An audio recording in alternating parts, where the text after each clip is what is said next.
What's going on, guys? Welcome back to the channel, and today in this video, as you can see by the title, we are replacing the PCV valve on Project Raptor. Now, what exactly is a PCV valve? Now, what exactly is a PCV valve and what does it do? Now, a PCV valve is a part of your engine. It's about 1.5 inches tall or so, and it controls the flow of crankcase gases into the intake manifold.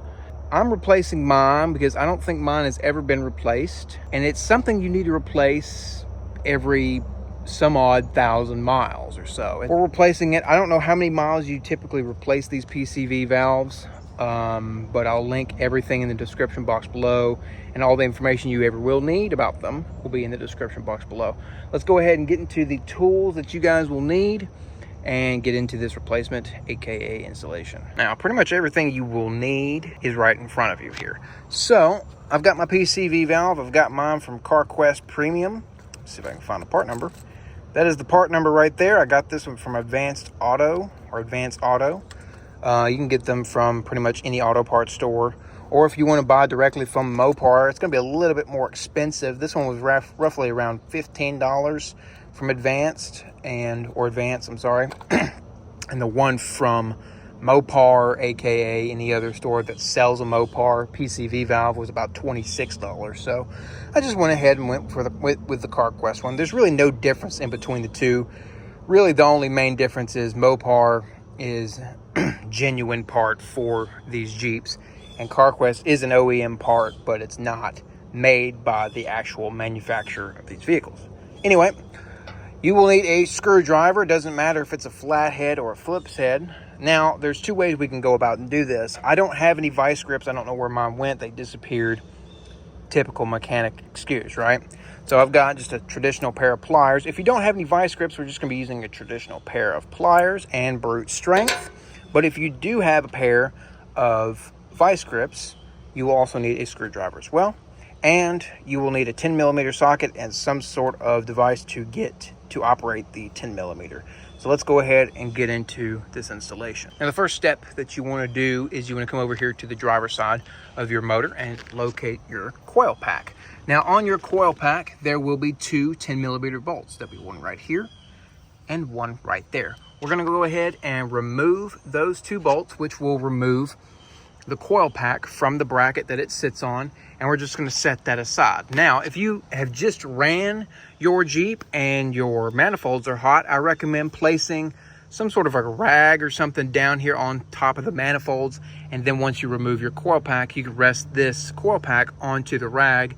That way it doesn't burn up or anything onto the manifold. All right, so once your coil pack is removed from the bracket, this is the hose that we're going to be working with. This one right here that comes down here. Now, this hose clamp right here, as you guys can see, there it is right there. You're gonna need to grab either, they make a specific tool for these hose clamps, you can use those, or you can just use a genuine pair of like needle nose pliers or any kind of pliers, and we're gonna remove that hose clamp and just set it up here somewhere. All right, guys, so once that hose clamp is removed and up a little ways, just like mine is, we can go ahead and pop the hose completely off of the PCV valve. All right, guys, and there is your PCV valve. Now, normally you would have to fight to get this PCV valve out of that little place that it's in, but I just touched mine and I'm able to pull it all the way out just like that. Now, I will say that I've changed quite a few of these PCV valves on these 3.8 liters, and never have I ever had one of these come out so easily and smoothly, and then you can just pull it out. Now, when you go to pull yours out, what I recommend doing, I found my vice grips, by the way, is take your vice grips and clamp them down like so, and tighten these down all the way. Yes, you're going to crimp this, but you're replacing it anyway, so what's the point? It doesn't matter. So crimp this down all the way, and then use your screwdriver through the vice grips here, and you can use it to pry it up out of where it sits. Now, that's the way I recommend using. That's the way I've always done them. But like I said, it is a little weird that mine came out by just me pulling it up. I've never had that before. So I noticed obviously these are different because one's cleaner and one's not, one's dirty. But also, if you take a look at the rubber surrounding the valve itself, this one, the used one, has shrunk or is smaller than the new one. Now, that is probably just wear and tear.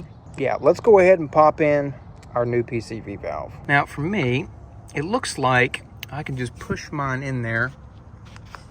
Sorry for the camera work here. But for you, I would recommend grabbing a 5/8 socket, and you can put the socket over the top of this. It'll surround the O-ring, it won't touch the actual valve, and you'll be able to push yours in there. Now me, I'm just going to use brute force of my hand, and I'm not going to use the 5/8 socket. I recommend doing an extended socket as well. So you all will also need that in your list of things and tools.